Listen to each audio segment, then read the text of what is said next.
Hello guys, welcome to my YouTube channel. आज हम लोग चैप्टर नंबर 5 फ्री कंसेंट करने वाले हैं। पहले मैं आपको बता दूं, फ्री कंसेंट का मतलब ये होता है कि हम किसी को फ्री कंसेंट मींस अग्री है और सहमत है उसके साथ कॉन्ट्रैक्ट करने में। ठीक है, हम पहले डेफिनेशन करते हैं। 2 और more persons are said to consent means उनकी सहमति है when they are agree upon the same thing in the same sense. Means हम जब कॉन्ट्रैक्ट करते हैं देन हम उस चीज़ जो चीज़ हमें परफॉर्मेंस करनी है वो सामने वाली पार्टी भी उसी चीज़ को वही चीज़ समझ रही हो जो भी परफॉर्मेंस करनी है। तो क्या मतलब इसका, same thing in the same sense. Free consent defined as, free consent को ना इनमें डिफाइन कर रखा है कि ये फ्री कंसेंट नहीं है बिल्कुल भी। जैसे कोअर्जन, कोअर्जन मीन्स किसी को थ्रेट करना, धमकी देना कि मैं तुम्हें एक गन पॉइंट में रख रखा है और तुम्हें शूट कर दूंगा अगर तुमने ये परफॉर्मेंस में नहीं करी तो। ठीक है, तो ये एक तरह का कॉन्ट्रैक्ट नहीं है, वैलिड कॉन्ट्रैक्ट नहीं माना जाएगा। अनड्यू इन्फ्लुएंस, हम किसी को मेंटली प्रेशराइज नहीं कर सकते कि आप हमारे साथ कॉन्ट्रैक्ट करिए। इसका एग्जांपल मैं आपको देती हूँ। जैसे एक डॉक्टर है, वो उसके पास एक पेशेंट आया तो वो उसे कह रहा है, मेंटली प्रेशराइज कर रहा है कि आप ऑपरेशन करा लीजिए, नहीं तो आपके साथ ऐसा हो सकता है, आपके साथ वैसा हो सकता है। तो वो उसको फिजिकली हर्ट नहीं कर रहा है बट उसे मेंटली प्रेशराइज कर रहा है कि आप करवा लीजिए। तो इसे हम क्या कहेंगे, अनड्यू इन्फ्लुएंस। अब मिस रिप्रेजेंटेशन, ये कोई इंटेंशनली नहीं होता है, किसी को हम गलत नहीं कह सकते।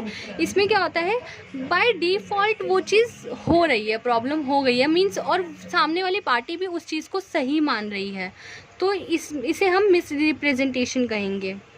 जैसे कोई शॉपकीपर है, तो उसकी शॉपकीपर के एक शॉप में कोई कस्टमर आता है तो वो उसे कहता है कि ये बॉटल मुझे चाहिए, तो आप मेरे को बॉटल दिखा दीजिए। तो उसने लेट्स से मिल्टन की बॉटल दिखाई उसको। तो मिल्टन की बॉटल में वो क्या कह रहा है कि बहुत सारी अच्छी अच्छी क्वालिटीज़ बता रहे हैं। तो वो भी बिलीव कर रहा है, कस्टमर भी बिलीव कर रहा है इस बात को। तो वो रिप्रेजेंट जो कर रहा है वो मिस रिप्रेजेंट है। जो भी वो बता रहा है शायद वो सही नहीं हो, उसकी क्वालिटी इतनी अच्छी नहीं हो, बट वो ऐसा जता रहा है कि वो क्वालिटी बहुत अच्छी है और सामने वाला कस्टमर भी उस चीज़ को लेकर बहुत ज़्यादा अग्री कर रहा है, उसकी बात पे हाँ में हाँ मिला रहा है। तो उसकी कोई इंटेंशनली नहीं है, मतलब इंटेंशन नहीं है उसकी कोई उसके साथ फ्रॉड करने की। वो बस अपना काम कर रहा है कि मैं अपनी क्वालिटीज़ अच्छी बताऊंगा तो कस्टमर ले जाएगा। तो इसी को कहते हैं मिस रिप्रेजेंटेशन। मैंने ये बहुत अच्छी तरीके से लिखा हुआ है। इंटेंशनली वो चीज़ की जाए तो वो फ्रॉड है, और अनइंटेंशनली वो चीज़ की जाए तो मिस रिप्रेजेंटेशन है। तो फ्रॉड क्या है, जिसे हम इंटेंशनली हम चाह रहे हैं कि किसी का गलत हो, इसका मतलब ये है सीधा। तो जैसे it means any of the following acts committed by a party to a contract और विद हिज कन्वीनियंस और any agent with intent to deceive to another party. Means हम वो इंटेंट है, मीन्स इंटेंशन है उसके पास कि वो डिसीव करे किसी अदर पार्टी को, सामने वाली पार्टी को नुकसान पहुंचाने के लिए। तो इसलिए हम कहेंगे इसे फ्रॉड। और ये बात लिखी हुई है, a false statement intentionally made is fraud. Means false statement जो इंटेंशनली बोली गई है स्टेटमेंट, उसे भी हम फ्रॉड कहेंगे।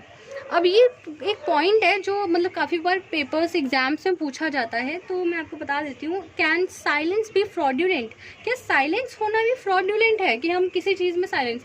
देखिए, जब ज़रूरत है साइलेंस होने की तो हम साइलेंस हों, लेकिन जहाँ ज़रूरत है बोलने की वहाँ बोलना चाहिए। अगर जहाँ पे चाह रहे हैं कि हाँ भाई यहाँ पर अगर बोलने में भी कुछ नहीं होने वाला है तो हमें साइलेंस रहना ज़्यादा बेटर है। ठीक है, तो ये it depends on the situation कि कैसी सिचुएशन है उस टाइम पर।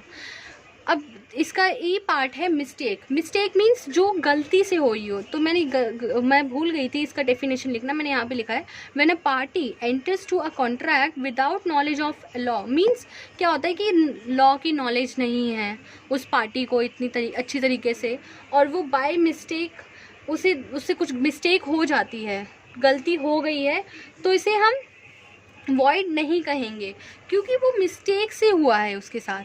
ठीक है, तो मिस्टेक जो है ना वो 2 टाइप की होती है, मिस्टेक ऑफ लॉ और mistake of fact. Mistake of law के अंदर 2 पॉइंट्स आते हैं। Mistake of law of country means अपनी कंट्री में ही मिस्टेक हुआ है, और mistake of foreign law means foreign country में हमसे मिस्टेक हो गई है उस कॉन्ट्रैक्ट के दौरान। और सेकंड पॉइंट है mistake of fact. Mistake of fact में बायलैटरल मिस्टेक और unilateral mistake. Bilateral mistake means दोनों पार्टी के साथ कुछ ना कुछ मिस्टेक हो गई है, दोनों पार्टी से गलती हो गई है और इस वजह से उनको ये अंजाम भुगतना पड़ रहा है, ऐसा बोल सकते हैं। और यूनिलैटरल मीन्स किसी एक पार्टी के साथ पार्टी ने मिस्टेक कर दी है, उसे हम यूनिलैटरल मिस्टेक कहेंगे। आई होप सो गाइस आपके लिए ये काफ़ी होपफुल रही होगी वीडियो और यूज़फुल रही होगी। अगले वीडियो में हम मिलते हैं नेक्स्ट चैप्टर के साथ।